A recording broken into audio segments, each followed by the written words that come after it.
Bonjour. Eh bien, ce soir, dans le cadre du Festival de Nice, nous sommes heureux d'organiser le débat, le grand débat, le débat que tout le monde attendait, avec deux personnes qui ont écrit, je dirais presque les essais des années 2014-2015. D'abord, un essai très polémique, Le suicide français, un gros succès aux éditions Albin Michel, par Éric Zemmour. Et puis, un livre absolument superbe, Cosmos. Cosmos, par Michel Onfray.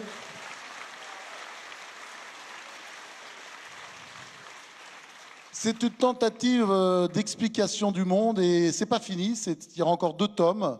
Enfin, c'est un livre magnifique, c'est également un grand succès, Cosmos, aux éditions Flammarion. Alors, bonsoir à tous les deux. On vous associe souvent. Parce que vous ressemblez, je ne pense pas que vous ayez les mêmes idées, d'ailleurs on va le voir sur des tas de sujets. On va le voir. Non, vous ne ressemblez pas physiquement non plus d'ailleurs. Mais vous vous ressemblez parce que vous êtes tous les deux teigneux et vous n'avez pas peur. Et c'est vrai qu'on vit dans une société, cette société française, est de plus en plus contaminée par une sorte de peur. Et j'en ai un exemple, par exemple, cette semaine, avec la une du Point, sur les Arabes.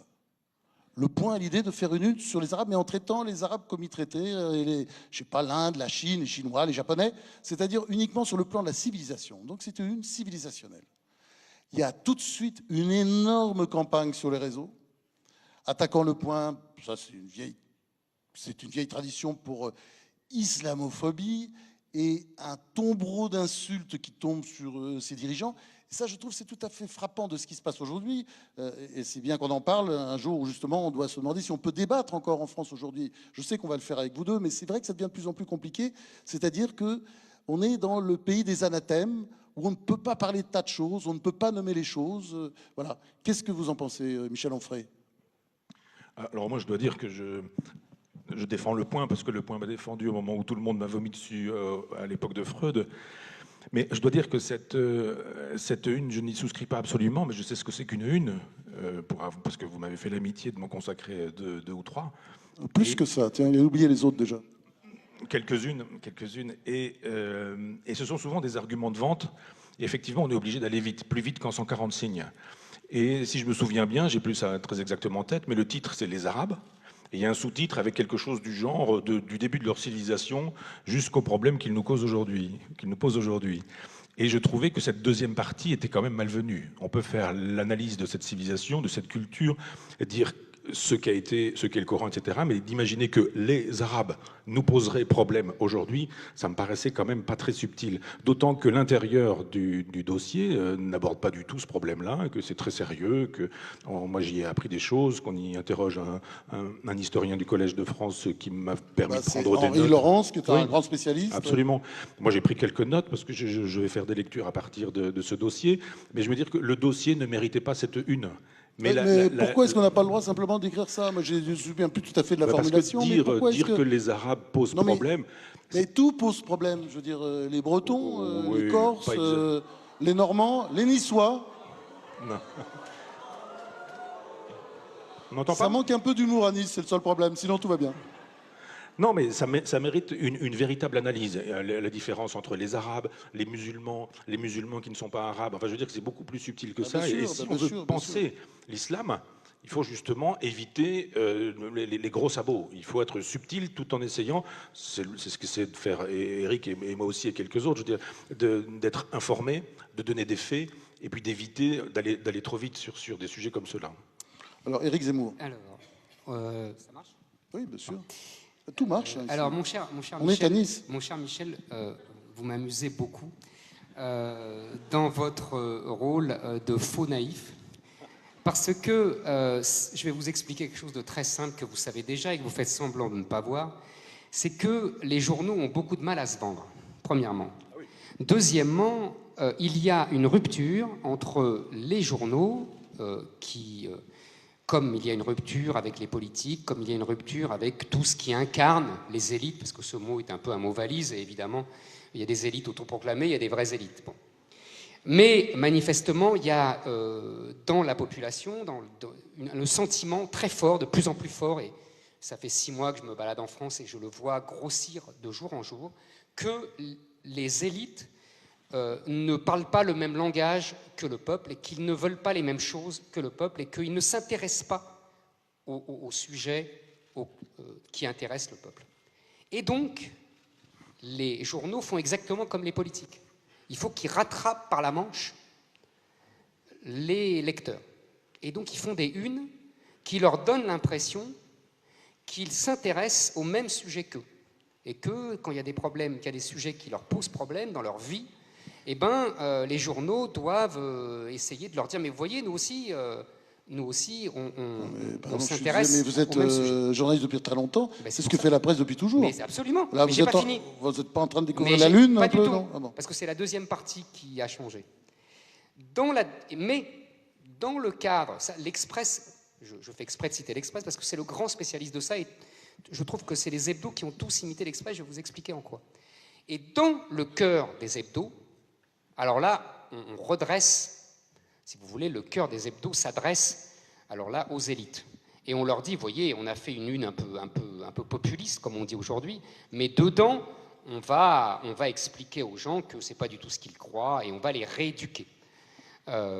Et du coup, ça donne des choses d'ailleurs plutôt intéressantes. Dans Le Point, il y a l'interview du grand spécialiste de l'islam. Henri Laurence, j'ai déjà donné le nom pour la... Pardon, oui, mais qui est remarquable. Oui, bien sûr, non, remarquable. Je ne plaisante pas du bien tout, sûr. elle est remarquable. Collège Par de exemple, France, professeur au Collège de France. Par exemple, j'ai appris une chose, oui, j'ai retenu, que le wahhabisme, qui est donc un littéralisme musulman, a pris son essor parce que les Arabes qui étaient vaincus depuis, en gros, l'expédition d'Égypte, on pourra en reparler des heures, se demandaient comment renaître, comment revenir à la surface, et se sont inspirés des protestants qui sont revenus au texte littéral. Donc vous voyez, j'ai appris ça, je l'ignorais, et j'ai trouvé ça passionnant.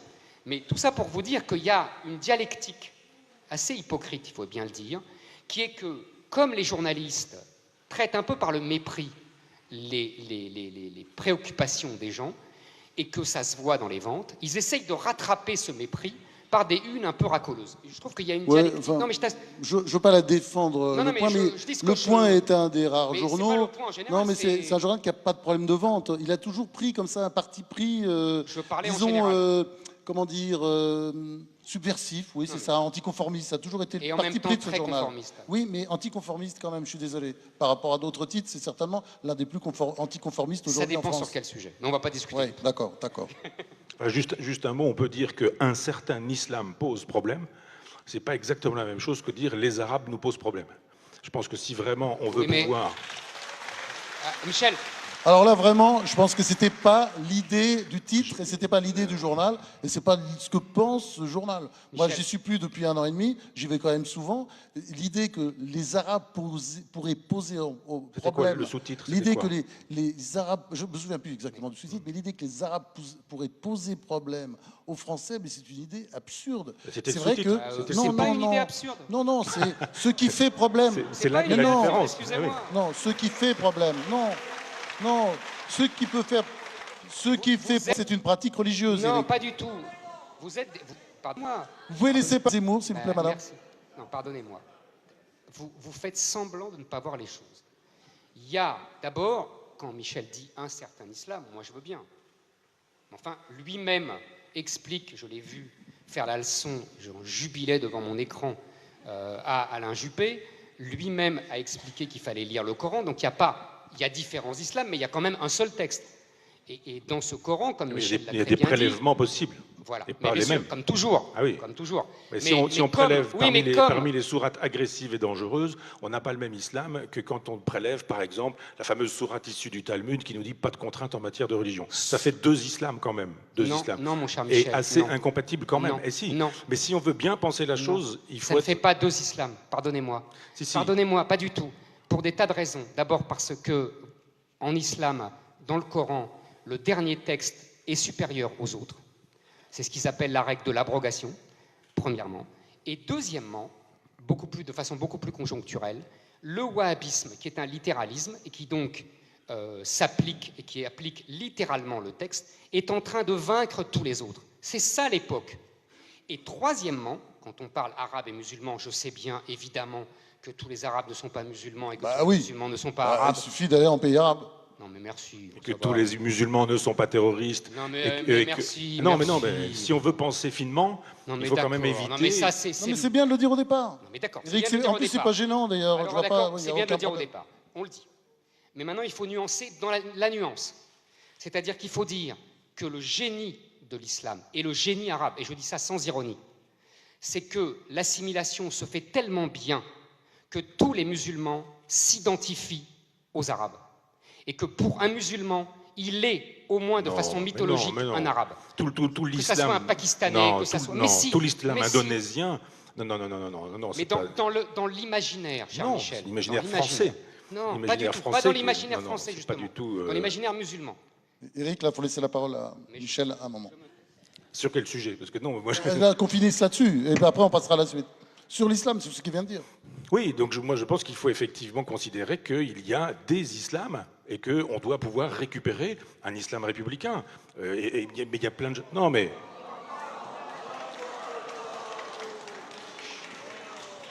Bon.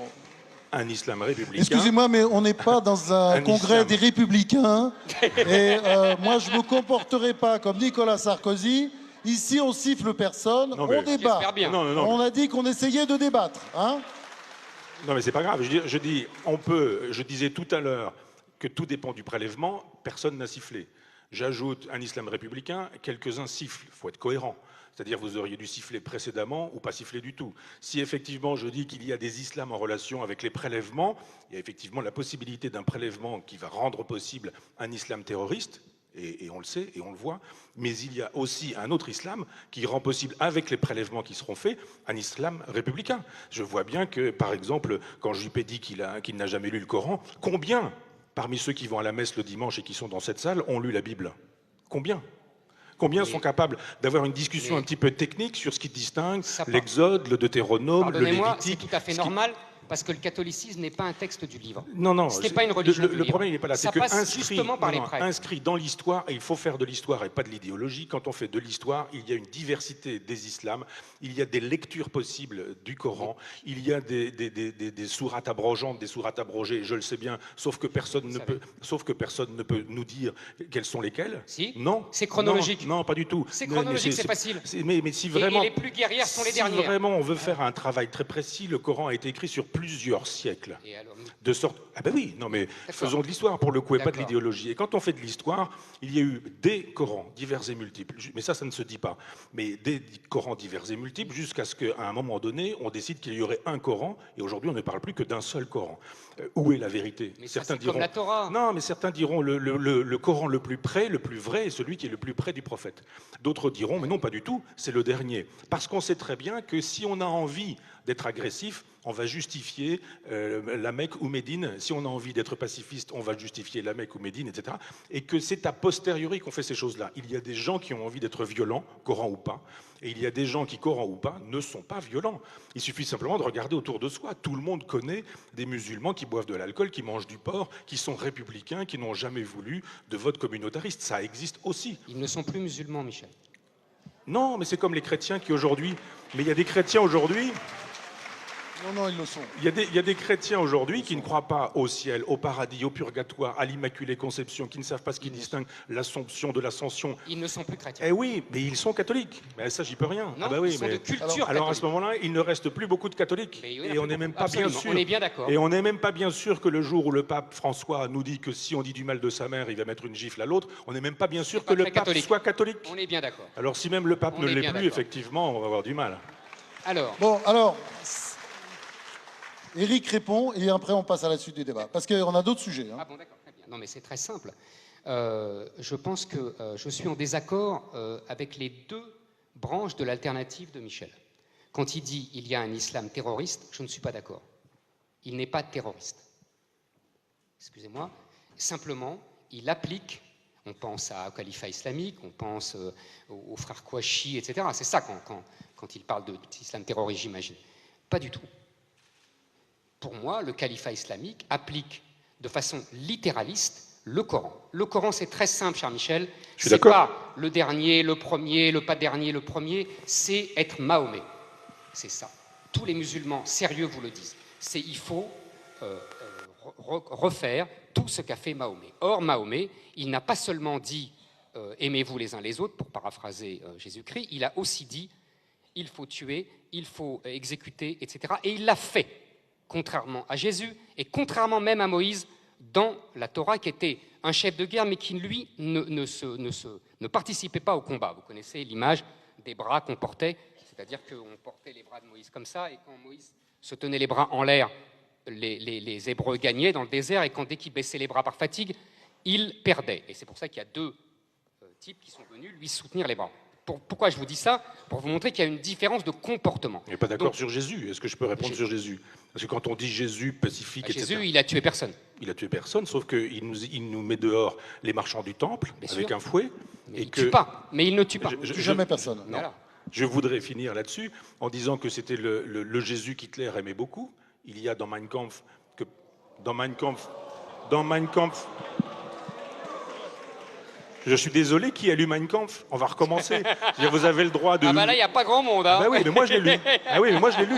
C'est ça le problème. Quel courage! Ah non, mais je veux dire, tout le monde a un avis sur le Coran, n'a pas lu le Coran. Tout le monde a un avis sur le christianisme, n'a pas lu le christianisme. Et tout le monde n'a pas lu la Bible. J'ai Et pas tout fini, le il va monde, me dire que j'ai non, pas mais fini. tout le monde a un avis sur Mein Kampf sans l'avoir lu. Non, Alors, non, moi, je l'ai lu et je dis effectivement... Non, s'il vous plaît. Je dis effectivement qu'il y a dans Mein Kampf un éloge du Jésus qui chasse les marchands du temple. Maintenant, vous faites comme vous voulez, vous pouvez me huer. Mais simplement, c'est dans le texte. Non, je dis simplement que quand, fidèle à ma position, on peut prélever ce qu'on voudra dans le Coran et lui faire dire ce qu'il veut, on peut prélever, même pas dans la Bible, dans le Nouveau Testament, des moments où Jésus fait l'éloge de la violence et même des paroles de Jésus où il dit qu'il n'est pas venu pour la paix, mais pour faire la guerre. Alors, mais il ne l'a et les fait montées. pas. Sauf que que quand on l'a fait au nom de Jésus, c'est au nom de ces textes-là qu'on le fait. Et s'il y a l'Inquisition, ça ne se fait pas contre Jésus. S'il y a les croisades, ça ne se fait pas contre Jésus. S'il y a des ethnocides en Amérique du Sud, ça ne se fait pas contre Jésus. Ça se fait au nom du Jésus qui chasse les marchands du temple. Bien sûr, Ah mais oui. alors... Et d'autres diront, mon Jésus à moi, c'est celui qui pardonne les péchés, c'est celui qui n'agresse pas.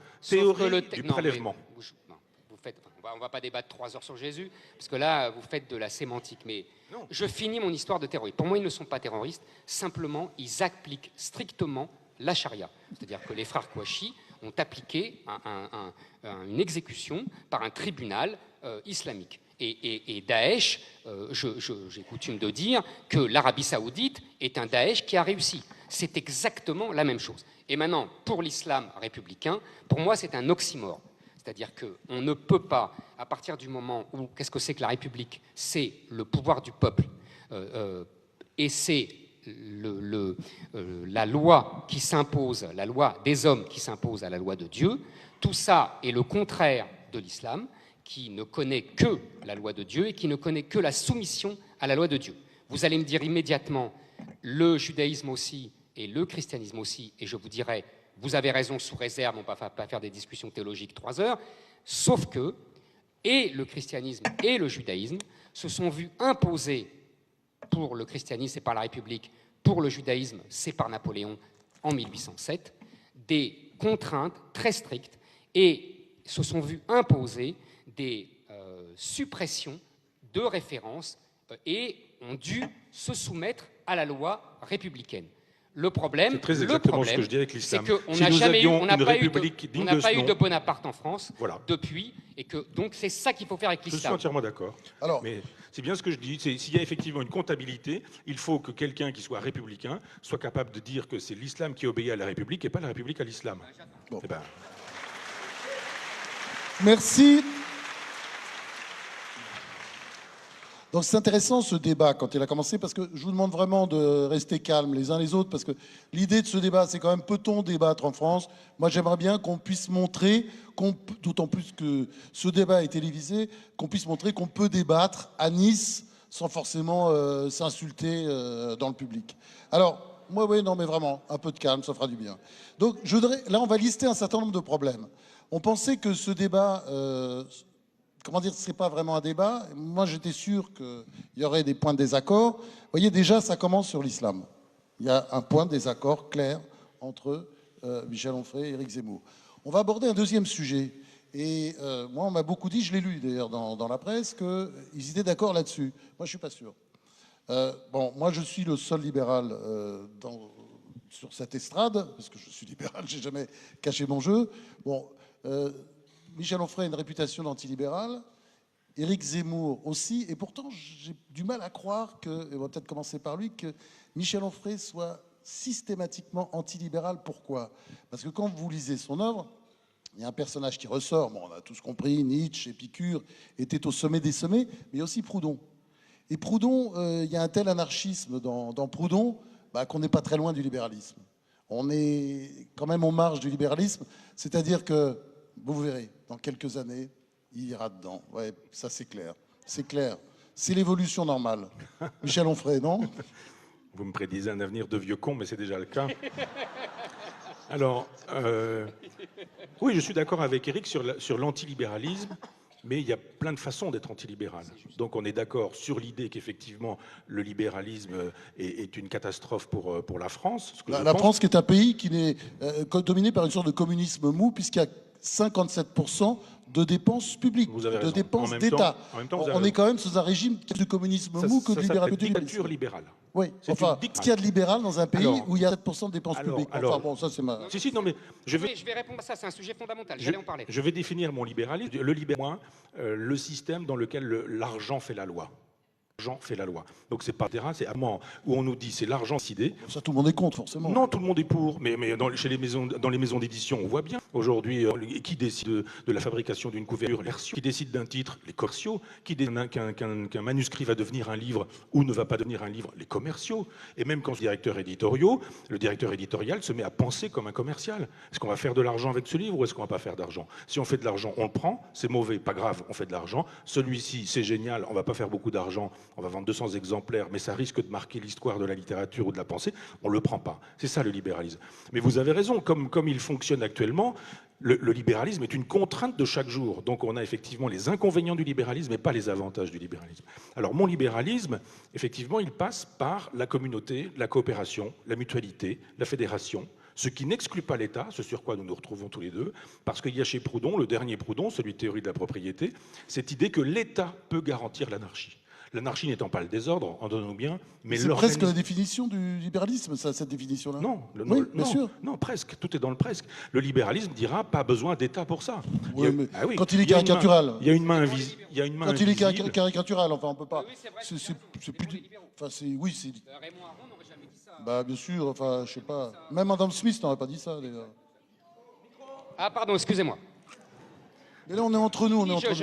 Donc, antilibéralisme, en tant que le libéralisme nous dit que c'est l'argent qui doit faire la loi. Donc aujourd'hui, l'argent fait la loi dans les hôpitaux, dans les écoles, dans les services publics, dans les campagnes, et on est d'accord là-dessus. Quand moi j'ai lu le suicide français, je me suis dit, évidemment, il a raison sur tous ces sujets-là.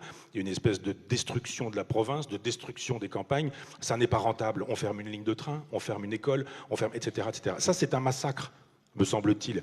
Et si on veut aujourd'hui restituer l'État, il ne faut pas que l'État, ce soit celui qui ponctionne tout le temps, celui qui interdise tout le temps, qui nous dit vous allez vous habiller comme ça, vous allez manger comme ça, vous allez coucher comme ça, avec machin, bidule, un tel, mais pas avec tel autre, je ne sais quoi. Un État qui est en permanence présent pour nous dire ce qu'il faut faire personnellement. Donc je suis contre cet État-là. Et on peut partager ça avec les libéraux. Maintenant, je pense que l'État devrait garantir... Pardon ? Merci. L'État devrait garantir les libertés que nous devrions pouvoir construire sur le mode autogestionnaire. Mais le mode autogestionnaire suppose les Girondins, et nous sommes dans un vieux pays, d'accord avec Éric là-dessus aussi, dans un vieux pays jacobin, pour lequel la vérité de la Révolution française, c'est 1793. Ouais, nous sommes toujours dans une logique de guerre civile. Chez Éric, il y a quand même souvent un éloge de Robespierre qui, moi, personnellement, me fait toujours froid dans le dos. Mais bon... J'ai pas vu ça, moi. Ah, je l'ai lu. Mais Bonaparte était un ami du frère de Robespierre. Oui. Pardon. J'ai dit, Robespierre peut-être pas, mais en tout cas, Bonaparte était un des meilleurs amis du frère de Robespierre. Donc, voilà. Auguste. Hein. Voilà. C'est à moi ? Bon. Alors, je vais essayer d'abord l'argent. J'entends bien ce que dit Michel. Je me méfie toujours un peu quand on attaque là-dessus, parce qu'en fait, autant que je me souvienne, j'ai toujours entendu que l'argent régnait. Vous savez, dans Moi je suis fou des mémoires de Saint-Simon, et à toutes les pages, il explique que le règne de Louis XIV, c'est le règne de l'argent, et il explique que la plus grande honte qu'il ait connue, c'est quand le banquier Samuel Bernard a, au bras du roi, visité le chantier de Versailles, et que Louis XIV s'est transformé en guide, et que Saint-Simon se sentait humilié parce que le roi des rois se transformait ainsi en guide pour un banquier, un financier infâme, etc. Donc, la domination de l'argent, c'est vraiment une constante, et en l'occurrence, c'est très chrétien. De la part de Michel de dire ça, il montre bien qu'il est fondamentalement chrétien. Et c'est pas une insulte voilà, dans ma bouche, c'est un chrétien au contraire. qui ne se connaît pas encore, mais vous verrez. Voilà, c'est ce que je veux lui dire. Et venant de moi, c'est encore plus savoureux. Alors, deuxièmement, le libéralisme. Alors, c'est une discussion sans fin parce que moi, j'ai pas l'impression d'être anti-libéral, ça dépend des définitions. Si le libéralisme, c'est l'économie de marché, je ne suis pas anti-libéral. Si le libéralisme, c'est la possibilité, contrairement au régime communiste d'antan, de pouvoir créer sa petite entreprise et de pouvoir la faire grossir, je ne suis pas anti-libéral. Si c'est le libéralisme, c'est le fait d'avoir des relations libres, de permettre effectivement de pouvoir grossir avec pas trop de charges, j'y reviendrai, d'impôts, etc., je ne suis pas anti-libéral. Je vous rappelle que le modèle moderne du colbertisme, donc a priori du dirigisme, il revendiquait le mot, c'était le général de Gaulle, et qu'à l'époque du général de Gaulle, il y avait 33% de prélèvements obligatoires. C'est-à-dire aujourd'hui, je crois que même les États-Unis sont au-dessus. Donc c'est pour vous dire qu'on peut discuter longtemps de ça. Maintenant, si vous voulez, il y a eu un changement majeur qui est, moi je préfère d'ailleurs ce mot, les Anglais ont trouvé un très bon mot pour une fois, c'est la globalisation. Et non pas la mondialisation, qui est un mot idiot, puisqu'il y a une mondialisation depuis que Christophe Colomb a découvert l'Amérique. C'est grotesque. En revanche, la globalisation, on voit bien qu'il y a non seulement une mondialisation des échanges, mais aussi une globalisation idéologique. On voit bien que ça a un sens. Et là, Michel a raison, c'est cette globalisation qui a complètement chamboulé l'intervention de l'État, qui l'a réduit avec l'aide du dieu de France, c'est-à-dire l'Europe, qui a été, en l'occurrence, le bélier de cette globalisation. Je ne sais pas que j'étais venu pour passer en accusation. Mais... Et donc c'est évidemment l'Europe qui a servi de relais à cette globalisation en réduisant les pouvoirs de l'État et en interdisant à l'État de faire ce qu'on faisait encore dans les années 70, et ce que Michel a tout à fait raison de regretter, c'est-à-dire on ferme un hôpital là, on ferme une poste. Pourquoi ? Parce qu'on ne fait plus de politique d'aménagement du territoire. C'est ça, en fait, que tu regrettes. Le gros problème d'Éric, c'est qu'il croit trop les politiques, parce que les politiques, quand ils ont une mauvaise nouvelle en France, quand même, à part quelques-uns, il y a quand même des exceptions, Dieu merci, ils ont toujours tendance à dire que c'est la faute à l'Europe. C'est la faute à l'Europe si ceci, c'est la faute à l'Europe si cela. Voilà. Ne me fais pas un édito dans Le Point. Pourtant, ils sont excellents. Hein. Le Point est un excellent journal. Mais ne me les fais pas. Et d'ailleurs, c'est un journal qui organise des débats ouverts. Voilà. Non, ce que je veux dire, des débats ouverts. C'est évident. On se respecte mutuellement. Mais c'est ce que je fais.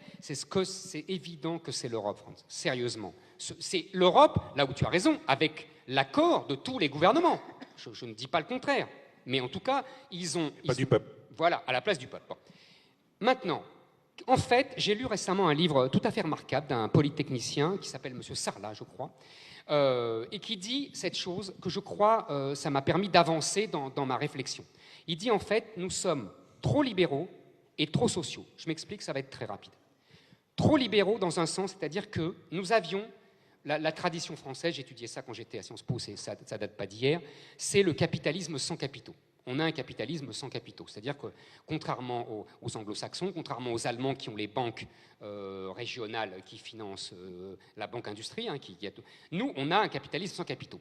Et donc on a inventé, depuis Napoléon III à peu près, et surtout depuis le général de Gaulle et Pompidou, un capitalisme d'État. Ça permet à l'État de protéger les entreprises, parce que sinon, il n'y a pas de capitaux, et donc elles sont bouffées. Dans les années 80, c'est là que Michel sera d'accord, on a privatisé au nom de l'idéologie libérale de la globalisation, sous l'influence de l'Europe, mon cher Franz. On a privatisé. Si, le lac unique, etc.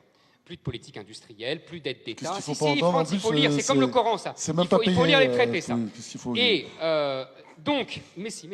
Et Non, donc, c'est même pas payé, qu'est-ce qu'il faut entendre?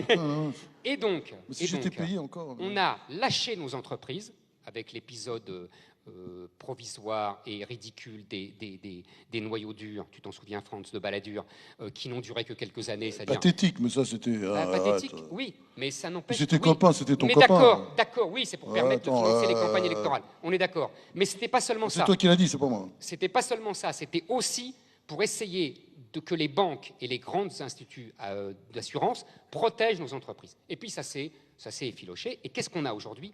On a des grandes entreprises françaises qui n'ont pas d'argent, qui n'ont pas de capitaux parce qu'on n'a pas de fonds de pension comme les anglo-saxons et qu'on n'a pas de banques régionales comme les Allemands et qui se font bouffer par les grandes entreprises. Et deuxièmement, ça c'est le trop de libéralisme.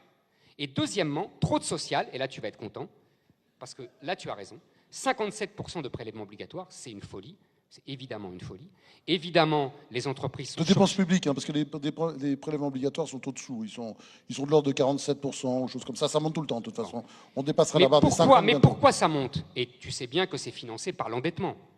Pourquoi ça monte et pourquoi c'est financé par l'endettement? Parce que justement, on ne maîtrise plus du tout nos grandes entreprises qui délocalisent à mort, qui créent du chômage ici, qui créent de la richesse uniquement à l'étranger, Renault étant l'exemple emblématique que je donne dans le livre avec la politique de M. Schweitzer, qui était l'ancien patron. C'est ça la politique de nos grands groupes qu'on a fabriquée, nous, et qui aujourd'hui ne crée de la richesse qu'à l'étranger. Alors, moi, je voudrais savoir quel est le rapport avec la choucroute, parce que bon, on parle du libéralisme, et on explique que c'est l'Europe qui a introduit le libéralisme, et que c'est à cause de l'Europe donc que les campagnes françaises aujourd'hui sont complètement massacrées, que les villes moyennes disparaissent les unes après les autres. Phénomène que je ne constate pas du tout dans d'autres pays européens qui ont d'autres systèmes économiques comme l'Allemagne et l'Italie, par exemple. Donc moi, je voudrais juste demander à Michel de répondre, puisque là, on est parti peu à peu du libéralisme vers l'Europe, qui sont deux problèmes d'ailleurs qui sont liés. Mais je veux savoir, est-ce qu'il a une vision aussi négative de l'Europe qu'Éric? Éric qui a une vision alors politique pour le coup, mais est-ce qu'on peut pas, si on a une vision historique, hein, moi j'essaie de, évacuons l'économie. Pensons à ce qu'était l'Europe après la Deuxième Guerre mondiale. Quand Jean Monnet, De Gaulle, Konrad Adenauer et quelques autres, Robert Schuman surtout, ont décidé sur les décombres de la Deuxième Guerre mondiale de dire voilà, plus jamais ça. Allez, on va essayer que ça recommence plus jamais. Est-ce qu'on n'est pas aussi arrivé aujourd'hui en Europe à un moment où beaucoup de gens qui croient que l'histoire a commencé le jour de leur naissance, par exemple Éric Zemmour, pensent que finalement, bon, l'Europe, c'est pas un problème, c'est pas un problème. Allez, repréparons la prochaine guerre contre les Allemands. Non, ça je crois que ça a été un argument idéologique au moment où il a fallu voter pour Maastricht. C'était un des coups de génie pervers de Mitterrand, de laisser croire que c'était oui à l'Europe, donc oui au progrès, oui à la paix, ça voulait dire non à la guerre, oui à l'amitié entre les peuples, disparition du chômage, plein emploi, amour des peuples, etc., etc. On nous a dit c'est ça l'Europe, et si c'est pas ça, c'est la haine de l'Europe. Si c'est la haine de l'Europe, c'est la guerre, c'est la xénophobie, c'est le racisme, on monte les gens les uns contre les autres, etc. Comme la chose a été présentée, pouvait-on faire autre chose que dire oui, je suis européen? Ils n'ont pas gagné de beaucoup. Hein. À mon avis, même, je ne suis pas sûr, mais j'ai presque une hypothèse, et on peut même imaginer que les Français avaient voté contre, et que le cynisme de Mitterrand aurait rendu possible une erreur de calcul, comme ça s'est fait aux États-Unis avec George Bush, qui fait que à 20h, moi je me souviens, j'avais regardé la télévision, à 20h on donnait les résultats et on ne pouvait pas les donner.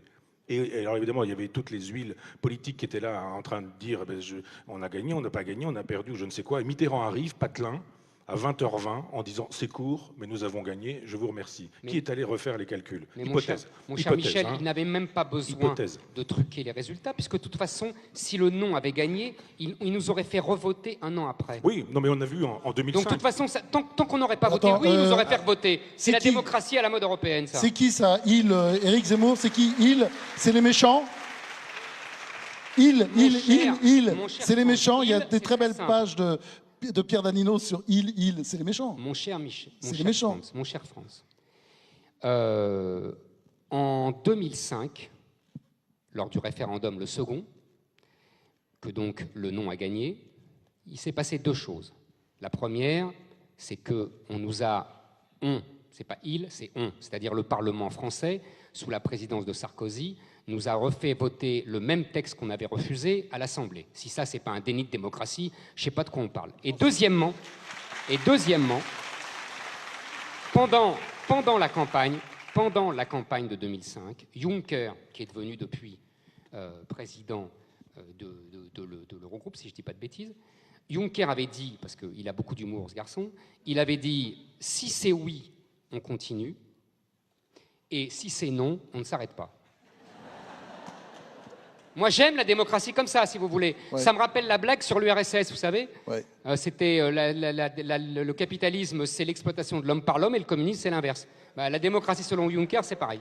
Alors, je voudrais finir. Ouais, juste un petit point, parce que moi, je suis très attaché aux faits.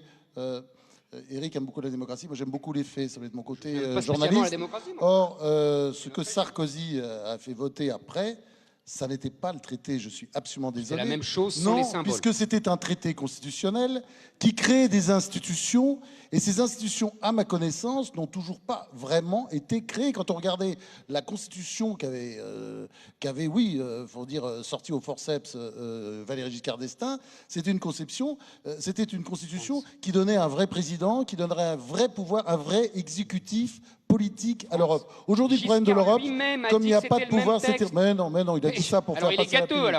Mais non, mais tu sais très bien, on va les comparer si tu veux. On va les comparer, tous les deux. On va les comparer. Ils n'ont pas de rapport. D'accord. C'est faux, mais c'est pas grave. Alors, ce serait bien que le débat puisse être serein. Et qu'on puisse dialoguer vraiment. Cool. Si vous permettez. Alors... Oui, sur la question de l'Europe, on nous a dit l'Europe, c'est ça. Si c'est pas ça, c'est la haine de l'Europe. Simplement, il aurait fallu qu'on puisse dire, mais il y a des façons diverses et multiples d'être européen, et je ne vois pas qui pourrait ne pas être européen. Moi, tous les amis que j'ai qui n'ont pas voté, et Eric l'est probablement aussi, il est européen, mais pas l'Europe libérale. Simplement, si l'Europe est libérale, c'est pas non plus une espèce de monstre qui fonctionne seul, c'est simplement parce que les pays libéraux ont fait de l'Europe libérale. C'est-à-dire que si on vote et que la France vote et qu'elle est libérale, elle fabrique une Europe libérale. Et comme aujourd'hui, les gens qui vont au pouvoir de droite et de gauche sont des libéraux, de toute façon, on n'a que ça à nous proposer. Pardonnez-moi, vas-y. Et donc, on a bien vu, là pour le coup, on parlait des faits tout à l'heure, que ce qui a été promis à l'époque, quand on nous disait, s'il y a l'Europe, il y aura le plein emploi, la fin du chômage, l'amitié des peuples, la fin de la guerre, etc. Il y a eu depuis exactement le contraire. Augmentation du chômage, augmentation du racisme. En France, mais on va regarder ailleurs, il faut regarder un peu. Regardez, sortez des frontières, regardez ce qui se passe à côté. On va sortir des frontières. On a vu ce qui s'était passé, et le truc habituel, c'était comme avec le communisme, c'est-à-dire s'il y avait du goulag, c'est parce qu'il n'y avait pas encore assez de communisme. Voilà. Et là, on nous dit si ça marche pas, si regardez ailleurs, regardez l'Allemagne, pourquoi ça marche en Allemagne, pourquoi ça marche dans d'autres pays, pourquoi ça marche en Europe du Nord, pourquoi ça marche pas. Cool, on débat. Je vais être rapide là-dessus, juste en disant qu'on aurait dû dire que ça ne marchait pas. La preuve... En France. Bah oui, mais on peut faire. Et dans quelques autres pays, mais bien sûr. Je peux bon. D'abord, France, il ne faut pas mettre dans le même sac Jean Monnet et le général de Gaulle. Si, c'est tout à fait. Tu as dit des gens comme Jean Monnet et le général de Gaulle ont fait. Ils n'ont pas fait la même chose. Je ne les avais pas mis ensemble, mais pardon. Le général de Gaulle détestait Jean Monnet. Il estimait que c'était un agent de la CIA. Il n'était pas loin de la vérité, mais peu importe. Excuse-moi. Voilà. Je m'excuse. Bon. Deuxièmement... C'est même pas payé, il faut entendre des trucs comme ça. Oui, c'est embêtant. La réalité, c'est fou. Deuxièmement... la réalité, c'est la fantaisie. Non, c'est pas la fantaisie. Il était lié depuis la Première Guerre mondiale aux services américains, et ce sont les services américains qui ont financé tous les mouvements pro-européens dans les années 46-47. Merci. Applaudissez. Oui, applaudissez parce que c'est la vérité. Et Sheila était un homme aussi. Oui, c'est ça. Bon. Enfin, la vérité. Je continue. Donc, il y a deux Europes. Et moi, je ne me plaçais pas sur la discussion avec Michel sur le libéralisme. Ça vient après, si tu me permets. Le début, c'est une Europe, les vieux débats de notre jeunesse, à tous. C'est Europe fédérale, Europe des États. Tu te souviens, on se souvient tous de ça. C'est la polémique entre le général de Gaulle et Jean Monnet, justement, et les démocrates chrétiens. En fait, L'Europe, au départ, c'est une idée démocrate chrétienne. C'est la volonté de l'Église et des démocrates chrétiens de refaire l'empire européen sur les ruines des États-nations qui ont été ruinés par les 2 guerres mondiales. C'est ça à l'origine. Et on a un type qui s'élève contre ça, c'est De Gaulle. Voilà tout. Attends. Et en fait, je vais grossièrement, on n'a pas 3 heures, mais c'est quand même ça. Et le résultat, c'est que les deux ont échoué. C'est là où je suis d'accord en partie avec toi. C'est que l'Europe fédérale a échoué. C'est le référendum de 2005, on n'en aura plus. Et l'Europe des États a évidemment échoué. Et sur cet échec, ce double échec, il y a, sur cette ruine, si tu veux, des 2 modèles qui auraient pu, après tout, se penser, tu vois, soit l'Europe des États à la De Gaulle, soit une Europe impériale avec une sorte d'empire, une espèce de nouveau Bonaparte ou de nouveau Charles Quint, etc. On aurait pu imaginer. Non, on a l'entre-deux qui est le pire. C'est-à-dire une espèce de désordre, de trucs ni fait ni à faire, dans lequel s'engouffre ce que tu appelles le libéralisme, c'est-à-dire le pouvoir des grandes entreprises, c'est-à-dire le marché qui domine tout, c'est-à-dire le droit. On ne parle jamais du droit, mais le vrai vainqueur de tout ça... T'es devenu Besancenot, là, maintenant, mais toi, pas du non? tout, mais pas du tout. Mais c'est un fait.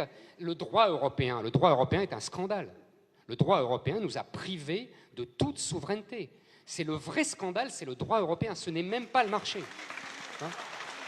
Et Non, mais il a raison, parce que Ah oui, j'ai moi, je raison. fais des conférences depuis très longtemps, et pour se faire applaudir par une assistance, et y compris à Nice, vous dites du mal de l'Europe ou des élites, ça marche très bien. Applaudissez. Michel. Je vais dire du mal de l'Europe et des élites aussi. Parce que on peut quand même dire qu'on veut l'Europe, qu'on veut l'État et qu'on repense l'État. Ah bah oui, mais c'est aussi... Eh bien non, pas dans la logique d'un Proudhon, le dernier Proudhon, théorie de la propriété, qui nous explique que l'État peut garantir les options libertaires, celles auxquelles je crois, d'une nation. Proudhon dit à la fin de sa vie, à la fin de son œuvre en même temps, que... Là, on a un vrai sujet. Ah oui, que l'État, on est dans une vieille logique allemande, germanique, hegelienne, philosophique, enfin l'État avec une majuscule, et on considère qu'on essentialise l'État, il faudrait aimer l'État ou ne pas aimer l'État. Mais le droit aussi, c'est très germanique. Mais bien sûr. Notre conception du droit européen, elle est germanique Absolument. aussi. Et pas latine, comme on est d'accord. On est d'accord. C'est-à-dire que si on veut repenser l'État, et on peut le faire, et on doit le faire, et pas du tout dans les catégories de l'absolu, du genre on aime, on n'aime pas. Ça, c'est la grande philosophie allemande, la grande tradition de la philosophie allemande. C'est plus subtil, la tradition française. Elle n'est pas dialectique, elle n'est pas hegelienne, et elle est pragmatique. Elle est pragmatique, c'est-à-dire que Proudhon, il dit, mais ça sert à quoi l'État? Si ça sert à exploiter, c'est pas bon. Si ça sert à libérer, c'est bon. Donc moi, j'ai été bêtement longtemps contre l'État pour cette raison-là, jusqu'à ce que, découvrant cet ultime texte de Proudhon, je me dis, mais il a raison. C'est comme une pomme, c'est comme un couteau. On peut peler une pomme, on peut égorger son voisin avec un couteau. C'est la même chose avec l'État. On peut exploiter les gens avec l'État. On a vu ce que ça donnait avec le fascisme dont l'État est l'instrument absolu. On peut aussi libérer les gens avec l'État. Le général de Gaulle faisait de l'État un instrument de la libération de la nation, du peuple et de la souveraineté. Et il était traité de fasciste par toute la gauche. Ben évidemment, absolument. Non, mais on est d'accord aussi là-dessus. Donc je pense que si vraiment on voulait penser à gauche, ça les changerait. Mais il pourrait effectivement avoir une autre conception de l'État en disant l'alternative, c'est pas l'État ou pas d'État, c'est un autre État. Et l'État qui garantirait les citoyens, qui les garantirait même face à cette Europe qui est devenue elle-même un État exploiteur, eh bien ce serait l'occasion de permettre des contre-pouvoirs. Mais ça, c'est un projet politique national, ça devrait pouvoir exister. Ce n'est pas possible dans le cadre actuel. Actuel, c'est vrai. Bon alors, ce débat avait très bien commencé sur l'islam parce que vous n'étiez pas d'accord. Sur l'Europe et le libéralisme, bah, on sent des... Ouais, là, plutôt un semi-accord. Moi, je me sens exclu totalement. Une critique commune, mais pas forcément des solutions communes. Oui, c'est ce que j'allais dire, parce que moi, sur... Que je ne partage pas du tout, parce que sur Proudhon, j'ai beaucoup de choses à dire sur le... Ouais. Donc, on est pas d'accord là-dessus. Mais, j'aimerais maintenant qu'on aborde d'autres sujets. Non, monsieur, s'il vous plaît, on s'en fout de votre avis. D'autres sujets comme mai 68, cool, par le exemple. débat, cool. Cool, ça va, on vous entend tout le temps. Mais ouais, celui-là, je sais pas ce qu'il fait là, il est très excité. Il est payé par la CIA. Non, le KGB. Non, un peu excité là, oui, je sais pas ce qu'il fabrique là. Oui. Donc, calme. Alors, autre sujet, alors peut-être là de discorde, d'après ce que j'ai lu dans vos livres différents, mai 68. Mai 68, le bilan pour Éric Zemmour, il est globalement hyper négatif. Hein. C'est presque d'ailleurs un livre, on peut dire, le suicide français contre mai 68, enfin les résultats, ce qu'a fait mai 68, alors que Michel, bon, n'est pas extatique évidemment devant le bilan de mai 68, c'est difficile, mais dit quand même que il y a aussi de bonnes choses à retenir de mai 68. On commence par Michel.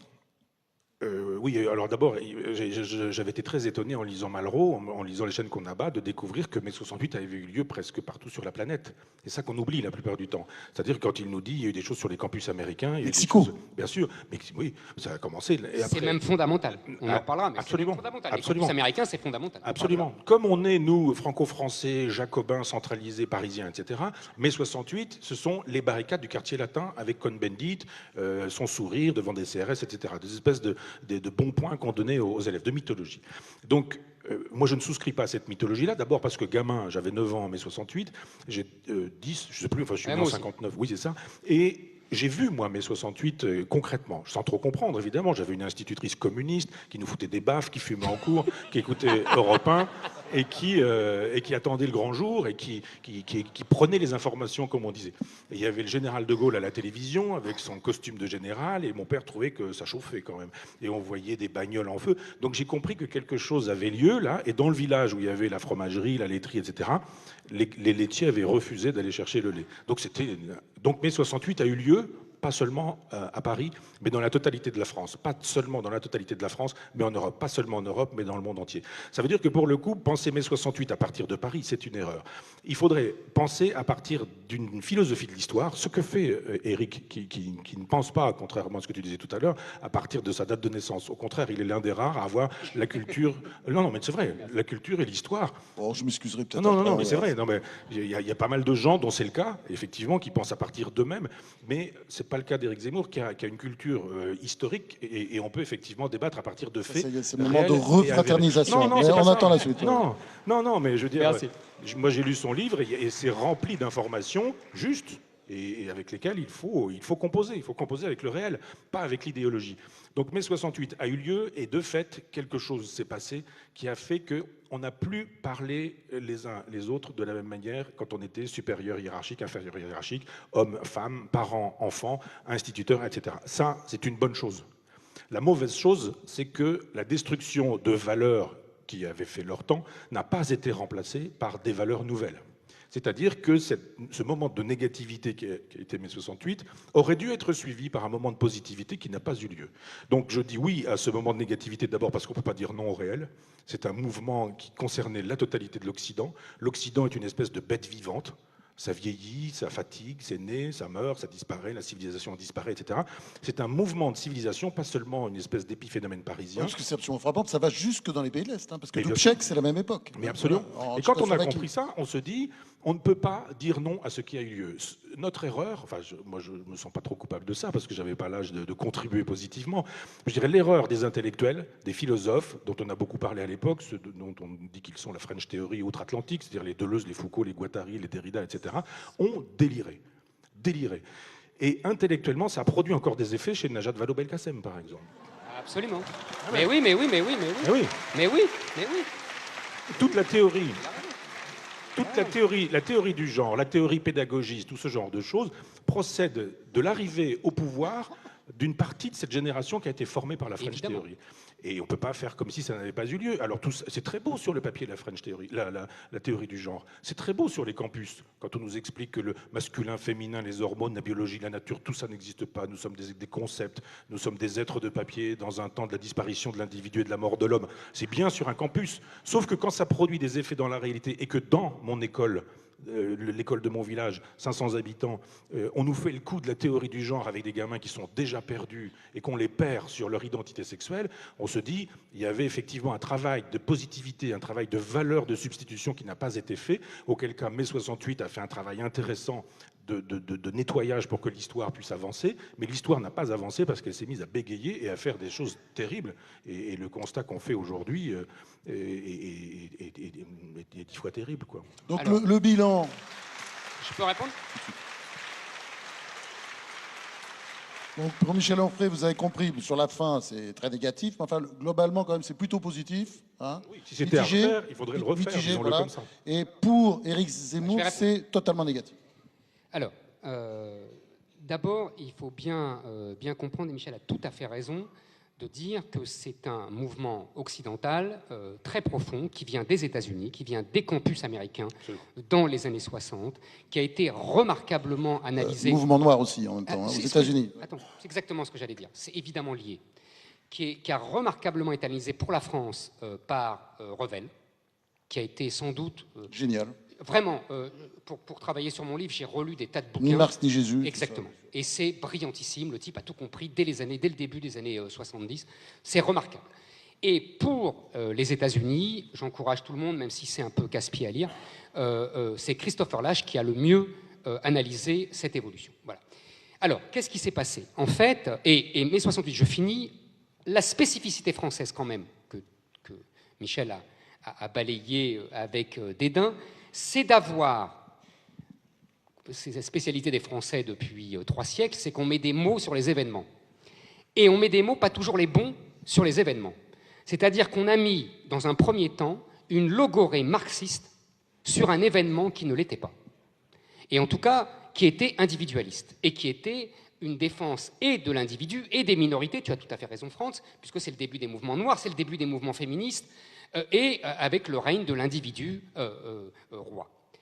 Ça, c'est comment dire, le destin posthume de mai 68. Parce que sur le moment, moi j'ai le même âge que Michel et on ne comprend rien évidemment, mais sur le moment, les acteurs eux-mêmes ne comprennent rien, puisqu'ils lui donnent un discours marxiste de lutte des classes collectiviste, alors qu'il y a la grève générale des ouvriers, ils croient qu'on refait Lénine.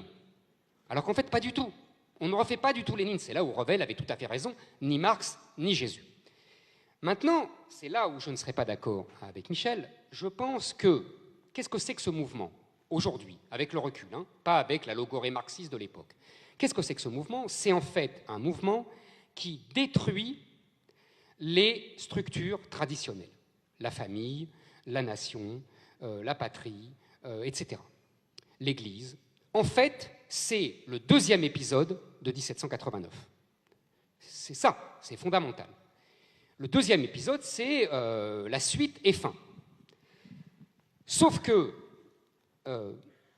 tant qu'il y avait l'affrontement qui a occupé tout le XVIIe siècle, tout le XVIIIe siècle, tout le XIXe siècle, entre cette poussée de l'individualisme émancipateur que défend Michel et les résistances des structures traditionnelles, Église, famille, etc. Il y avait une dynamique, il y avait une dialectique, il y avait quelque chose de très positif, parce qu'en fait, il y avait des structures traditionnelles qui tenaient bon et qui assuraient la continuité historique de la civilisation, et puis il y avait cet individu qui essayait de se cogner comme ça et qui essayait de s'émanciper de tout ça. Je crois qu'à partir de mai 68, les structures traditionnelles sont définitivement mortes. Et que c'est ça notre catastrophe. Notre catastrophe, c'est que l'individu émancipé est tout seul. Et donc, ce n'est pas, contrairement à ce que dit Michel, des délires de la déconstruction, ce n'est pas, je suis d'accord sur, ça va de Deleuze à Najat Vallaud-Belkacem, ça c'est vrai, mais ce n'est pas des délires, c'est simplement l'individu roi que tu valorises, mais qui est devenu fou parce qu'il est tout seul, parce qu'il n'a plus de structure traditionnelle pour le contenir. Et c'est pour ça qu'il y a un capitalisme fou que tu dénonces. Et c'est pour ça qu'il y a un consumérisme fou. Et c'est pour ça qu'il y a un féminisme totalitaire qui se transforme en théorie du genre. Mais ce n'est pas un délire, tu comprends? C'est simplement le bout du film. Oui, mais... Bon.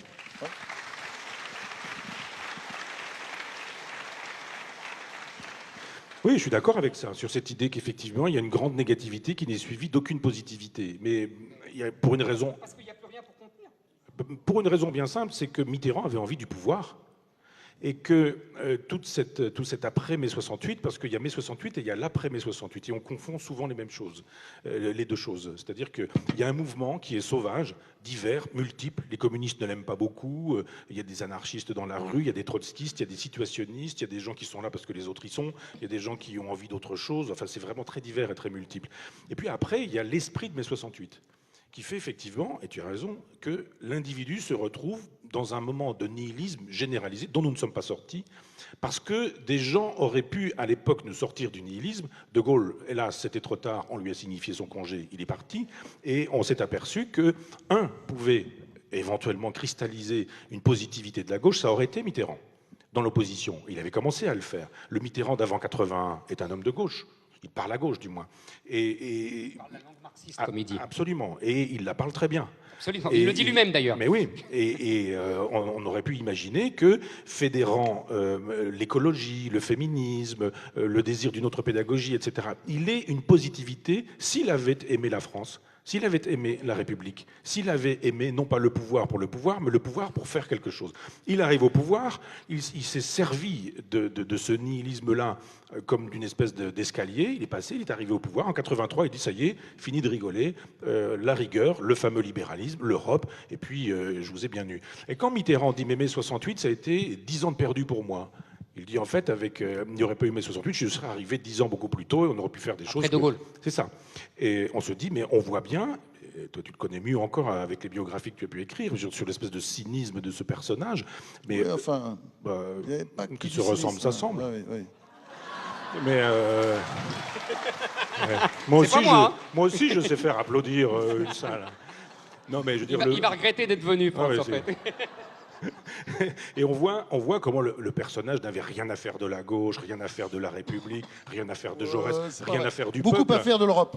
Oui, évidemment, sûr, oui. pour sauver sa peau.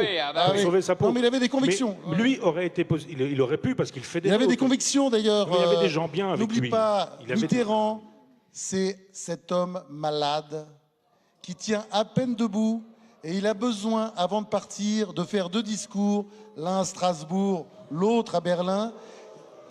Ah, vous voyez. C'est la lutte finale. Nous, mais on a va appelé, chanter l'international. on a appelé ce débat peut-on débattre en France. On pensait qu'on pouvait débattre à Nice. Je pense que c'est très compliqué. Attends, mais je voudrais... Surtout quand ça ne plaît pas à la salle. Mais France... je vais finir quand même. Ouais, non, mais comme ça ne plaît pas à la salle, il faut continuer.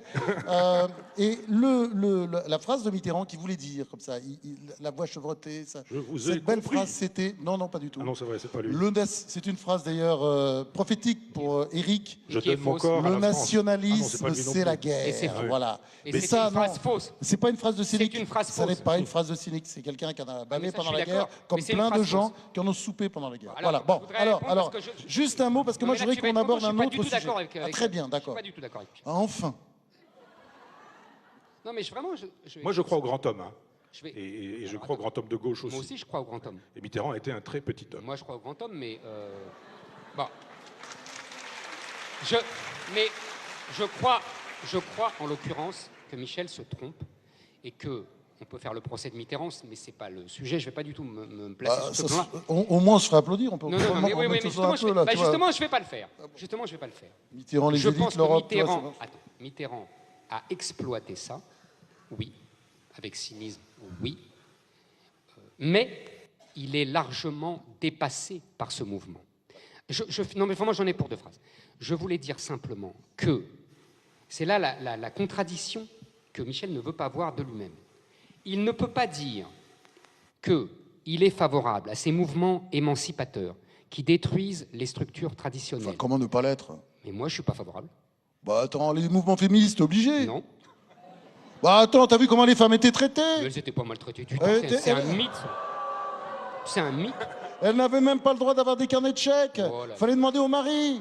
Heureusement que Giscard est passé par là. C'est terrible comme cet argument-là. Non mais c'est extraordinaire parce que cet argument revient en boucle. Mais tout le monde s'en fout. À l'époque, personne n'a de carnet de chèques. Les ouvriers sont payés à la semaine. Enfin, mais vraiment. Et c'est pour ça que je... Laisse-moi finir. Allez, après, les femmes à la cuisine. Les femmes à la cuisine. Mais les femmes ont toujours travaillé, France, voyons. Au Moyen-Âge, elles sont déjà sur les marchés. Arrête avec cette caricature à la Françoise l'héritier, c'est bon. Donc je continue. Je pense que ces mouvements émancipateurs que vous soutenez tous les deux et qui ont détruit les structures traditionnelles ont été les idiots utiles de ce capitalisme que tu vomis. C'est-à-dire que tu ne peux pas défendre les uns et attaquer les autres. Il faut choisir. Soit tu es toi aussi l'idiot utile de ce capitalisme-là, soit simplement tu dis « Ah bah oui, il aurait peut-être fallu réfléchir avant ». Donc tu veux dire on envoie les chars contre les femmes et les noirs, c'est ça? Non, non, mais je résume. Sérieusement. Non, sérieusement 2 minutes. Non, sérieusement 2 minutes parce que c'est important. C'est important. Je pense, c'est pour ça que je citais tout à l'heure Christopher Lasch. Christopher Lasch explique très très bien comment le capitalisme américain, dès les années 20, a utilisé et le mouvement des suffragettes féministes et s'est servi des psychanalystes et des psys en tout genre pour détruire le patriarcat ouvrier, pour faire des ouvriers des machines à taylorisme et pour que les gens deviennent des consommateurs. Je veux dire, c'est vraiment important. L'analyse de Christopher Lasch est brillante et elle ne date pas de mai 68, elle date des années 20. Et les années 60 ont été que la conséquence de cette action-là. C'est pas là, on n'est pas dans la caricature et j'essaye d'être le plus honnête possible. Et c'est pour ça que je dis, il faut choisir. Soit on dit bravo ces mouvements émancipateurs, et je peux comprendre. Vous voyez, je peux comprendre. Mais on ne vient pas après me dire « Ah, c'est horrible ce capitalisme consumériste et exploiteur ». Non, il faut choisir. Réponse de Michel. Alors, je persiste à dire qu'il fallait ces mouvements émancipateurs, que le statut des femmes était quand même catastrophique avant. C'est pas vrai, mais c'est un mythe, ça. On va pas refaire... Tu crois que c'est pas catastrophique aujourd'hui d'avoir 10 journées en une? Enfin, ah non, mais je dis pas ça. Alors, non, arrêtons avec le sort des femmes. Juste... Bah si, quand même. Je veux dire, si, l'avortement, la contraception, la possibilité de divorcer, la possibilité de... La contraception n'existait pas. Pas passer sa vie à se faire frapper par un mari qui aurait tous les droits. Non. Ça, là-dessus, c'est impossible de ne pas souscrire. Enfin, le problème, il n'est pas là, il est que dans... Mais c'est des lieux communs idéologiques. Non, mais pour répondre à ta remarque, il y a un mouvement d'émancipation qui n'est pas suivi par une positivité. C'est ça mon problème. Et c'est pas parce que la positivité n'a pas suivi qu'il faut critiquer le mouvement de négativité ou le moment de négativité. Je veux juste dire que l'après-mai 68 aurait dû permettre aux leaders de gauche, à des leaders de gauche, que ce soit Georges Marchais, que ce soit Mitterrand ou que ce soit Robert Fabre à l'époque, chacun dans son domaine, ou d'autres encore, ça pouvait être Alain Krivine dans le paysage politique de l'époque, de dire que fait-on de positif? Il y a des valeurs à gauche. Il y a des valeurs à gauche qui font qu'on doit pouvoir proposer pour le travail, pour la famille, pour la patrie, s'il ne faut pas prendre ces instances-là, pour l'école, pour le rapport à son propre corps. On aurait pu, à l'époque, avoir des individus, parce qu'il y avait des gens qui pensaient et qui étaient des pragmatiques. Je songe à Chevènement, je songe à Badinter. Voilà des gens qui étaient capables, à l'époque, d'avoir... Mais ils n'étaient pas d'accord. Hein. Non, mais parce que, pour des raisons bien simples, c'est que Mitterrand a fait de l'électoralisme comme aujourd'hui à gauche, voulait être élu, quand il a été élu, voulait être réélu, et n'a rien eu à faire de la France, de la République, de la trace dans l'histoire. Non, je pense qu'un grand homme de gauche, c'est pas quelqu'un qui veut être élu et réélu. Mais ça dépassait Mitterrand, ça dépassait tout ça. Ça l'a dépassé parce que ça faisait bien son affaire. Tout à l'heure, tu t'es moqué très judicieusement, et ça a agacé Franz, et j'étais d'accord avec toi, quand tu as dit on nous fait exactement comme le communisme, si ça marche pas, c'est qu'il faut plus de communisme. L'Europe, si ça marche pas, c'est qu'il faut plus d'Europe. Et tu fais la même chose. Tu nous dis, si mai 68 n'a pas marché, c'est qu'il fallait encore plus de gauche. Non, j'ai pas dit ça. Non, j'ai pas dit ça. Simplement, non. Ça ne marche pas. Je le redis en une phrase, je dis, il y a eu un moment... Il n'y avait plus de contraintes. La contrainte, c'est bien. C'est tout. C'est ça qu'il faut apprendre. Et comme on a détruit toutes les contraintes... J'ai pas dit le contraire. Non. Tu dis qu'on pouvait, le moment de négativité était nécessaire, la preuve, il a eu lieu. Je dis juste... Ça, c'est un providentialisme. Non. Ça, c'est tout est bien. Lisbonne, il y a un tremblement de terre à Lisbonne, c'est Dieu qui veut bien. Le mot bien, je ne l'ai pas utilisé. Ah, si, tu as dit, la preuve, il a eu lieu. Non, je dis ça a eu lieu. Maintenant, après que ça ait eu lieu, il y avait la possibilité de repenser et la gauche, et la République, et la France, et la nation, etc. Non. Les gens du CRS le faisaient à l'époque avec Chevènement. Mais ils avaient une vision traditionnelle de la République, qui reposait sur une société hiérarchisée, qu'on avait abattue. Mais personne ne veut que la hiérarchie disparaisse. Simplement, si. Non. Mais bien sûr que si. Non, jadis, avant mai 68, disons-le comme ça, la hiérarchie était de droit divin. C'était l'homme sur la femme, c'était les parents sur les enfants, quel que soit le père, quels que soient les parents, c'était le patron, etc., etc. Moi, je suis pour la hiérarchie dans la mesure où elle est consentie et librement consentie. On doit pouvoir accepter qu'effectivement, des gens sachent et d'autres ne sachent pas. Par exemple, l'idée qu'à l'école, ce soit les enfants qui apprennent des choses aux enseignants, c'est du délire. C'est pourtant ce qu'on nous enseigne aujourd'hui. Je pense qu'effectivement, on doit pouvoir, à gauche, proposer des valeurs qui soient post-68 hard et qui ne soient pas dans la logique du « avant, c'était un homme, une femme, pour la vie. Si c'était une catastrophe sexuelle, il fallait faire semblant de faire comme si ce n'était pas le cas. On avait un mari violeur, on trompait son mari, on faisait 5 enfants. Mais c'était ça, la vie avant.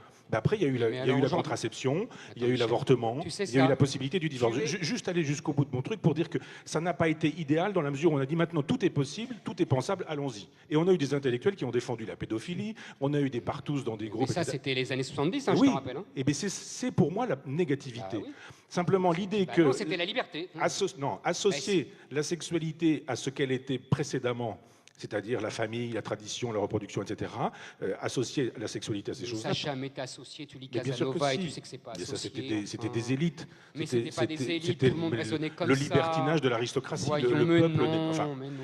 Juste dire que nous avons, à gauche, manqué le train des valeurs. Et nous aurions pu défendre des valeurs de gauche qui auraient permis d'éviter le réactionnaire, c'est-à-dire au sens étymologique, c'est pas une insulte, hein, mais celui qui voudrait restaurer un ordre ancien en disant c'était mieux avant, en disant non, c'était pas mieux avant, mais ça aurait pu être mieux que ce qui a eu lieu parce qu'il y a eu un défaut de pensée, un défaut de réflexion, un défaut de positivité et que nous sommes coupables de ce défaut. Michel, tu es, pardonne-moi, une nouvelle incarnation d'une phrase que j'adore et qui est maintenant un peu galvaudée, c'est la phrase de Bossuet, Dieu rit de ceux qui déplorent les effets dont ils chérissent les causes. Et tu viens d'en donner une nouvelle preuve. Et non, je persiste à croire que les valeurs sont encore à construire. Moi, je n'ai pas fait mon Mais des valeurs, elles ne se construisent pas. Elles sont le produit des siècles de civilisation. Elles ne se construisent pas comme ça. Justement, c'est une transition pour... là, on arrive à la fin de ce débat. Qui a été... Ah oui, c'est vrai on serait bien resté toute la soirée, mais il y a un concert, l'opéra, voilà, il a toute une vie et on est obligé de respecter.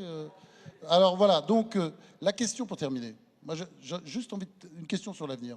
Comment vous le voyez, l'avenir? Évidemment, on ne pourra pas épiloguer pendant des heures là-dessus, mais bon, il y a Michel qui est pessimiste, au fond, qui a une vision très pessimiste de l'histoire.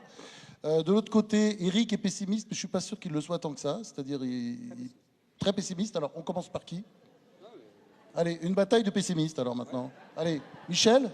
Moi, je ne me sens pas pessimiste, je me sens tragique. Ce n'est pas exactement la même chose, c'est-à-dire qu'il y a dans l'opposition optimiste-pessimiste, l'optimiste voit le meilleur partout, le pessimiste voit le pire partout. Moi, je sais, c'est un peu prétentieux, mais de voir le réel là où il est, comme il est, et quand il n'est pas réjouissant, de dire qu'il ne l'est pas. C'est ce que j'appelle un tragique, en ce sens. Je pense qu'on est tous les deux tragiques. Absolument. Après, il faudrait dire ce à quoi on croit. Moi, je persiste à penser en termes de civilisation. Je pense qu'on a le nez dans le guidon, que Internet, Twitter, etc., les informations en temps continu, le jet continu avec les informations qui sont là en permanence, nuit et jour, tout ça fait qu'on est dans un éternel présent et qu'on est incapable de penser et le passé et le futur. Et grâce soit rendue à Éric Zemmour d'avoir de l'histoire, la connaissance de l'histoire, et de renvoyer à l'histoire. On est dans une époque qui est ignorante en matière d'histoire, c'est terrible, c'est terrible.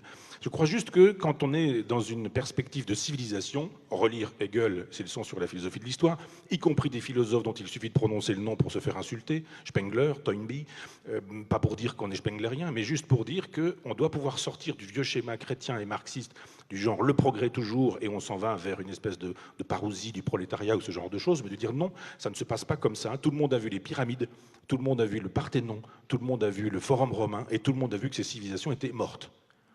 Les civilisations sont mourantes, elles sont mortelles, on le sait depuis Valérie, ici à Nice, on devrait le savoir mieux encore, et je pense que notre civilisation est mourante. Alors je ne dis pas c'est bien, c'est pas bien, on devrait faire ceci pour conjurer, il faudrait revenir à des valeurs anciennes ou je ne sais pas quoi, je dis juste qu'il y a un constat qui s'effectue et qui fait la démonstration, après on va pas rentrer dans le détail, mais que le judéo-christianisme a eu lieu, qu'on peut en faire une date de naissance en disant, voilà, Constantin, début du IVe siècle, avec une espèce de montée jusqu'au XIIe siècle, par exemple, quand on voit le nombre des monastères cisterciens qui se construisent au XIIe siècle, on se dit, il y a une grande vitalité chrétienne, simplement, ça s'en va, ça disparaît doucement, et là, nous sommes en queue de comète, nous avons fait notre temps, cette civilisation est morte. Il reste à peu près ce qu'Épicure faisait à l'époque où il ouvre son jardin, c'est-à-dire de dire le bateau coule, mais il y a la possibilité d'être dans un salut personnel, c'est-à-dire d'être droit, d'être debout, et de dire le nihilisme ne passera pas par moi. Alors,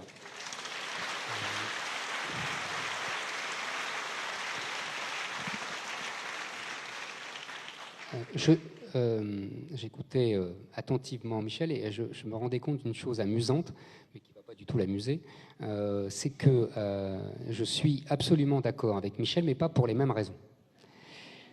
C'est-à-dire qu'effectivement, je suis moi aussi un esprit un peu tragique, qu'on caricature en pessimisme. Mais simplement, je sais que l'histoire est tragique et que voilà. Deuxièmement, t'es pas très joyeux non plus. Hein. Non, je peux être joyeux aussi, mais bon. En revanche, et je pense aussi que notre civilisation est en train de mourir. Maintenant, contrairement à Michel, je ne pense pas que ce soit notre civilisation judéo-chrétienne qui meurt. Je m'explique en 2 mots, c'est très simple. La civilisation judéo-chrétienne, elle est morte depuis longtemps. Elle a été tuée depuis le XVIIe siècle par justement l'avènement du cartésianisme, de l'individualisme, de la raison, qui s'est émancipée de Dieu. Hein, le fameux mot de Nietzsche, Dieu est mort, qui ne veut pas dire, mais Michel le saura 10 fois mieux que moi, l'expliquer beaucoup mieux que moi, qui ne peut pas dire que Dieu est mort, mais que Dieu est en train de mourir justement dans l'esprit des gens, et que c'est pour ça que la civilisation est en train de changer. Cette civilisation qui reposait sur, je disais l'individu, sur la science aussi, hein, sur le règne de la... Pardon ? Sur le règne de la science. Oui, de la laïcité, madame, absolument, c'est lié aussi, c'est-à-dire une séparation de la religion et de l'État. Cette société, donc, née au XVIIe, dans l'esprit de Descartes, et qui continue comme ça à s'émanciper avec les Lumières, avec le XIXe siècle, avec Victor Hugo, avec le XXe, etc., etc. C'est cette civilisation-là qui, pour moi, est en train de mourir. On a tous les deux, pas pour les mêmes raisons, mais tous les deux moqué la théorie du genre, on a tous les deux dénoncé le consumérisme fou, on a tous les deux dénoncé l'individualisme fou. C'est l'aboutissement, pour moi, de cette civilisation-là que je décris. Et c'est pour cela, et c'est là mon point de désaccord avec Michel, c'est pour cela que, paradoxalement, je suis moins dur avec la gauche, parce que je pense que Mitterrand et d'autres que tu conspues se sont ralliés à un nouveau modèle parce que leur modèle républicain de gauche que tu défends n'est plus opérationnel, tout simplement parce que c'est désuet. Et que, en gros, je pense, pour répondre précisément à ta question, que nous sommes sortis de cet univers qui est né sur les ruines des guerres de religion. Hein, c'est-à-dire comment on empêche les guerres de religion, c'est avec tout ce que j'ai dit, la laïcité, la technique, l'individu, la rationalité, etc. Et que nous revenons aux guerres de religion. C'est-à-dire que nous avons fermé une parenthèse et qu'aujourd'hui, pour des raisons positives et des raisons négatives, les raisons positives, c'est le besoin de spiritualité, c'est le besoin qu'on n'est pas qu'un consommateur, qu'on n'est pas qu'un producteur. Hein, on voit bien partout, l'islam n'est pas le seul pour redémarrer à notre discussion du début, mais ce besoin de spiritualité va aussi s'accompagner d'affrontements terribles entre religions. Et que je pense que c'est là que nous allons. Petit mot de la fin, l'un et l'autre. Un petit mot de la fin, non? Tu veux? Petit mot de la fin? Court, hein? Ça va? Ouais. Pas de mot de la fin? Les affrontements, je ne sais pas. Ça, je n'ai pas d'idée là-dessus. C'est pas impossible. Je suis toujours très étonné.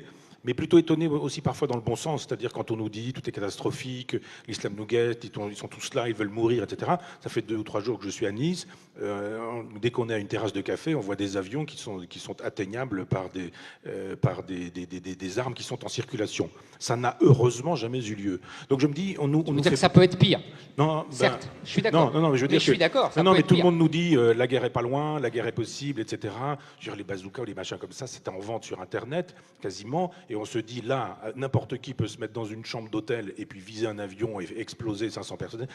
C'est fort heureusement, entendons-nous bien, ça n'a pas eu lieu. Donc je me dis à un moment donné, l'idée de la guerre civile peut être agitée comme un fantasme. Je me dis juste qu'il y a des attentats, c'est trop. Il y a un régime... C'est pas un fantasme pour moi. Non, j'ai dit il y a. Hein, j'ai pas dit on fantasme sur l'idée qu'il y aurait des attentats. J'ai dit il y en a. Simplement, quand on regarde regarde l'histoire, je dirais, on se dit c'est une péripétie. On n'est pas dans une logique de guerre civile où on ferait exploser des avions, où on ferait dérailler des trains, où ce serait là en permanence. Alors on peut dire on n'y est pas encore. C'est ça. Oui, moi je pense pas forcément je ne pense pas forcément qu'on y aille. Je pense que ça se fera plus en douceur. Je pense qu'on y va tout doucement. Ça sera plus en douceur. Le mot de la fin, c'est quoi? Oui, je pense pense qu'on y va tout doucement. Et d'une certaine manière, on pourrait peut-être conclure sur quelqu'un auquel on est souvent associé. Le roman de Michel Houellebecq est très intéressant parce qu'il montre comment les choses se font en glissant doucement. Pas forcément avec la violence, mais simplement avec ce dans quoi les Français ont quand même aussi pas mal excellé, la collaboration. Et je trouve qu'il y a parfois des façons de mettre en évidence la collaboration. On regarde, Eric et toi, France, vous aurez probablement les chiffres, mais c'est quoi la collaboration à 40? C'est quoi la résistance? 1%, 2%, quoi. Exactement. Voilà, c'est rien du tout. C'est rien du tout. Voilà. C'est ce que j'allais dire. Eh oui. Donc il n'y a pas besoin. Et c'est une guerre civile. Entre collaborateurs et résistance, c'est une guerre civile. Après, on est dans l'hypothèse concernant le déroulement de l'histoire. Je ne dis pas que ça n'aura pas lieu. Je dis simplement que là où nous en sommes, le pire n'est pas encore au rendez-vous, comme on a trop souvent tendance à le dire. Je vois de temps en temps comment le pire pourrait être au rendez-vous si vraiment les choses étaient aussi désespérées qu'on veut bien le dire. Pour le coup, je vais finir avec une note optimiste. Moi, j'ai envie de finir avec une note d'humour. Hein. Les prédictions sont très difficiles toujours. Surtout pour l'avenir. Surtout en ce qui concerne l'avenir. Hein. C'est une vieille blague anglaise. Et puis c'est vrai que, disons, pour paraphraser Bernanos, c'est toujours plus sympa d'être un imbécile optimiste qu'un imbécile pessimiste. Hein. Ça se porte mieux, non? Vous ne trouvez pas? Bon, enfin bref. Peut-on débattre en France, je crois qu'on en a donné la preuve ce soir, deux personnes qui ont fait 2 livres qui ont agité beaucoup le monde éditorial ces derniers mois. Le Premier ministre. Le suicide français d'Éric Zemmour et Cosmos, le premier tome d'une série de 3, hein, c'est une trilogie. Cosmos, vers une sagesse sans morale, aux éditions Flammarion de Michel Onfray. En tout cas, voilà, ils ont démontré tous les deux, et je les en remercie, que on peut ne pas être d'accord, et Dieu sait si vous n'êtes pas d'accord sur beaucoup de sujets, et puis en même temps, discuter en se respectant. Merci à vous. Merci. Merci. Merci.